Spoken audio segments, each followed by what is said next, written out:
Hello everyone, it is Thursday, I'm Ricky, this is BBC Newsround coming up in the next few minutes.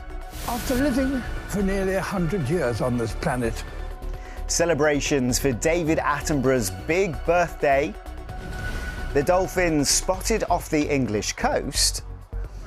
And keep watching to find out what all this is about.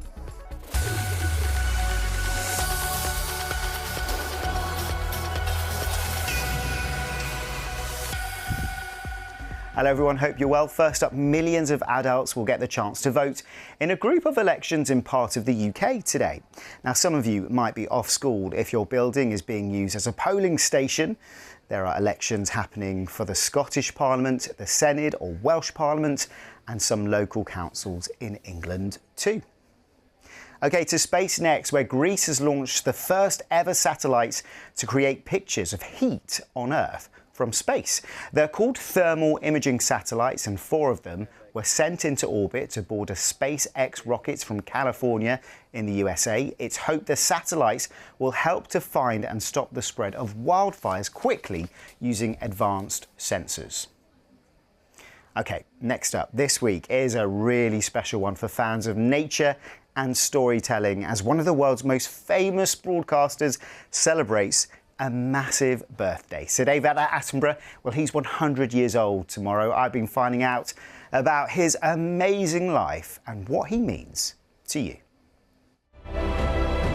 We are changing the world so rapidly. The wildlife is now facing some of its greatest challenges yet. His voice is one of the most recognisable in the world. Now, Sir David Attenborough reaches a huge milestone, his 100th birthday. He cares about nature a lot and he's turning 100. I think David Attenborough has done extraordinary things to this planet. He knows about a lot of animals and helps endangered creatures. I think he's an important figure because he shows what the world can offer through nature. Some of the endangered creatures are like some of my favourite animals. My favourite thing about David Attenborough is his voice. I think it's very strong and impactful. Whenever I watch anything about nature, I just hear his voice. The oceans, seemingly limitless. He spent most of his life on our screens. And while the world around us has changed, Sir David Attenborough's curiosity and his deep love for the natural world remains the same.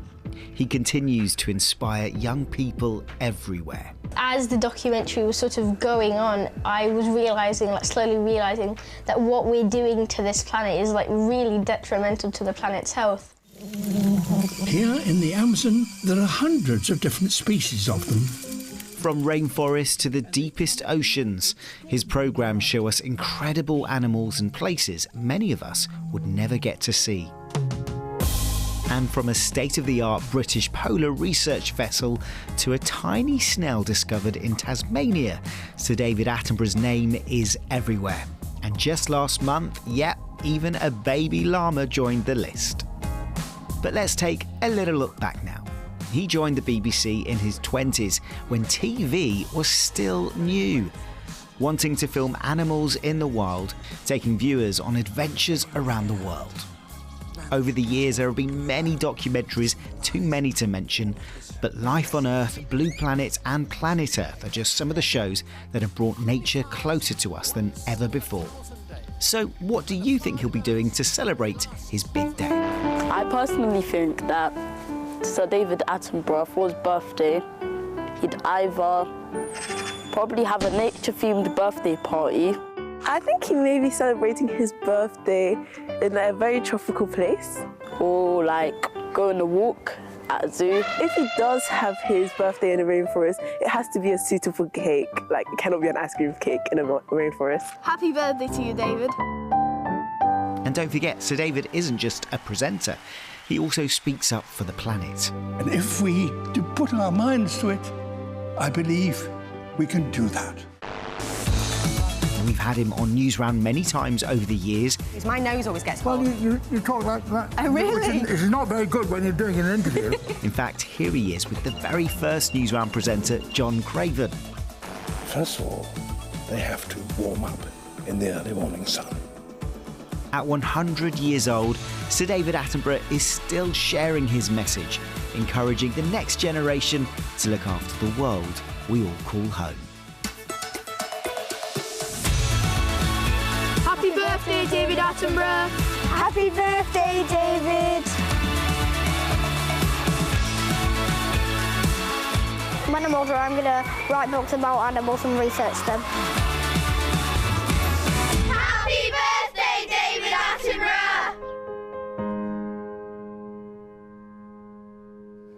Yeah, happy birthday, David Attenborough. Well, we'd love your birthday messages for him. Go online, get involved. So many of you have already. Thanks for that. Next, to the international festival that's all about, well, worms. This is Wormcharming Festival in the village of Blackawton in southern England. People taking part dress up in magical clothes and have to try to lure worms out of the ground without digging. The festival was first held more than 40 years ago. It's a strange one, isn't it? Next, we're talking desserts. It's after a huge tiramisu broke the world record in London recently. Around 100 Italian chefs gathered at Chelsea Town Hall to make the Italian dish, which measured a whopping 440.6 metres. It got us thinking, what pudding would you like to see supersized? Well, you've been telling us online. Let's read some of them this morning. Nam Nam suggests a giant portion of cookie dough ice cream, saying, I'd probably be able to finish the whole thing. Earthworm Sally found it hard to decide. They say, I don't know, but I think I would say a fudge brownie. Nice choice. Glasses Girl says a giant banana chocolate cake would be my idea of heaven. And Lackland says, I think a massive jelly would be awesome. Those suggestions are all amazing. Thank you very much for sending in your comments, as always. Next, imagine seeing a sight like this in your hometown. Yeah, that's right. These are dolphins in the UK. These pictures were captured by the Sussex Dolphin Project as they got a lucky glimpse of dolphins jumping and swimming about off the coast from the Brighton Marina. Gorgeous. Finally, are any of you collectors of coins or stamps or cards? Well, one man from Northumberland collects anything hippo related. Phil started his collection when he was 19 and now at 75 years old, he has more than 1,000 hippo related items. But after all these years, Phil has decided to part with his treasures and to sell his collection to raise money for a wildlife charity. OK, that's all from me and the TV team for now, but head online for loads more of today's top stories. While you're there, why not join in our chat page to let us know what the worst smell you've ever smelled is. OK, take care. I'll see you soon. Bye-bye.